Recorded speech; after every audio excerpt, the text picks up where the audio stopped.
vais y aller avec la deuxième question. Donc, le rapport montre que 69% des détenteurs de doctorat ont qualifié leur doctorat comme très ou extrêmement important pour leur préparation professionnelle. 3% seulement le considérant comme pas du tout important. Il semble donc que les titulaires de doctorat considèrent leur diplôme comme important dans leur poursuite de leur carrière, même lorsqu'il s'agit de postes en dehors de l'académique. Pensez-vous que le doctorat apporte une plus-value dans toutes les professions? Je ne sais pas si quelqu'un veut commencer là-dessus. On peut parler dans. Oui, puis ça va être intéressant peut-être aussi d'entendre Sandrine là-dessus, le plus-value. Juste la fin de la question, c'est... Oui, pardon. Ben, dans le fond, par rapport à l'importance, est-ce que c'est une plus-value d'avoir un doctorat dans l'ensemble des métiers et des professions? On est mal placé pour répondre. En tout cas, moi, avec mes yeux, et je suis, comme vous comprenez, moi je suis dans l'industrie effectivement depuis le début. Je vois une énorme valeur ajoutée des candidats que je reçois. Je suis en charge d'une équipe et on recrute de temps en temps. On voit beaucoup de stagiaires aussi, on a des fortes relations avec les différentes universités ici à Montréal. Et on voit une grosse valeur ajoutée effectivement à interviewer, à rencontrer et à faire rentrer des étudiants de doctorat dans nos équipes. C'est pas toujours évident des deux côtés, hein. Je pense que ça a été mentionné plusieurs fois, que ce soit à travers l'étude ou à travers les différentes réactions. Il faut savoir apprécier ces animaux-là. Dans mon cas, c'est facile parce que je suis passé par là. Mais c'est pas le cas de tout le monde.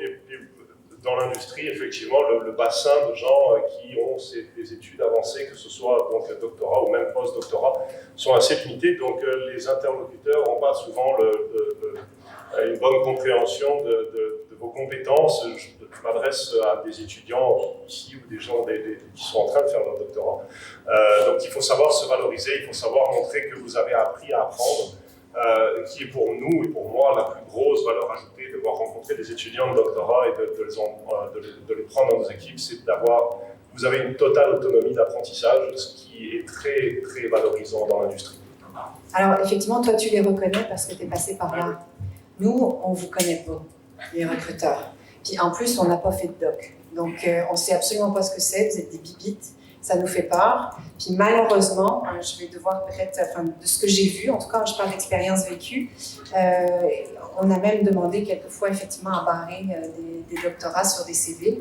Je vois des têtes qui acquiescent, hein, vous l'avez certainement entendu, en tout cas en employabilité. D'abord parce que vous vous adressez à des recruteurs effectivement qui ne sont pas capables de reconnaître vos compétences. Alors on ne parle pas des compétences techniques, hein, on va plus parler d'autres types de compétences. Et en plus, pour des postes, on va dire donc d'entrée, vous allez vous adresser à un recruteur, qui ne connaît rien éventuellement, et deuxièmement à un gestionnaire embaucheur qui lui non plus n'est pas doctorant et qui va se sentir peut-être un petit peu menacé aussi. Donc, je vous prends un exemple concret, je ne sais pas si c'est très applicable, mais je recrute dans le pharmaceutique, on recrute des analystes. Le superviseur, il a tout au plus donc une maîtrise. Lui, de recruter un doctorant pour un poste d'analyste qui va superviser, ça ne marche pas. Ça ne marche vraiment pas. Donc, c'est sûr qu'il y a une connaissance que nous, on doit aller chercher recruteur, ça c'est certain. Oui, et concrètement, l'étudiant qui barre de son CV, moi j'ai pas fait un doctorat, il se fait embaucher, puis après il dit je t'ai fait une blague, j'ai un doctorat.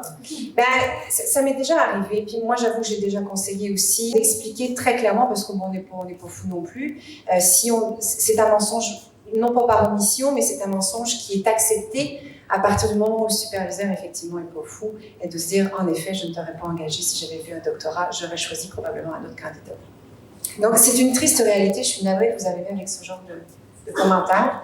Mais ça n'arrive pas partout. Bien sûr que ça n'arrive pas partout. Et une chance. Mais dans certaines entreprises, oui, c'est quand même assez fréquent. Est-ce que vous voudrez, Sylvain? Je pense qu'il y a moyen de peut-être tourner ça de manière positive en vendant, et je pense que c'était Rebecca qui en parlait tout à l'heure, en vendant en fait l'expérience de doctorat comme étant une expérience professionnelle aussi. Oui, à la fois très formatrice comme toute première expérience professionnelle, mais aussi quelque chose qui est validé par les pairs, par un diplôme à la fin, par l'université. Donc ça, il y a peut-être en effet cet aspect-là. Moi, je reçois aussi beaucoup de CV et je trouve que les gens, en effet, ont tendance à mettre en avant simplement leur diplôme, leurs articles scientifiques, etc., ce qui est très important, c'est ce qui leur a demandé le plus d'efforts, mais que les compétences en fait acquises à travers l'expérience et le cheminement du doctorat devraient être mieux mises en valeur aussi. Et je pense que les écoles doctorales, l'université a un rôle à jouer dans cette prise de conscience que les étudiants doivent avoir. Si je peux juste rebondir sur 2 chiffres qui m'ont positivement choqué dans l'enquête, c'est qu'il y avait, je crois, presque 90% des doctorants qui estimaient qu'il y avait une expérience positive de leur passage à travers le doctorat, quand même très très élevé, étant donné la difficulté que ça représente. Et puis, il y avait presque 70% des gens qui, je crois, pensaient que c'était une formation utile à leur recherche d'emploi par la suite. Et ça, c'est un peu dissonant, mais au sens plutôt positif du terme, avec ce qui circule actuellement dans la presse scientifique, notamment les magazines comme Nature, Science, et puis aussi quelques communications dans le... Tu en y viens tout à l'heure? Oui. Je laisse peut-être un petit 15 secondes à Sean, si tu veux. D'accord. C'est des très bons points. Alors, à tout à l'heure. Je vais juste plugger quand même que je travaille pour le gouvernement du Canada. On a quand même des programmes qui prennent en compte ces compétences-là. Donc, je parlais du programme de Recruitment of Policy Leaders qui est actif en ce moment. Justement, c'est un programme qui prend des doctorants ou des personnes qui ont des maîtrises qui prennent en compte les compétences que ces personnes ont acquises et les rendent dans une position plus élevée dans le gouvernement en prenant en compte ces compétences-là.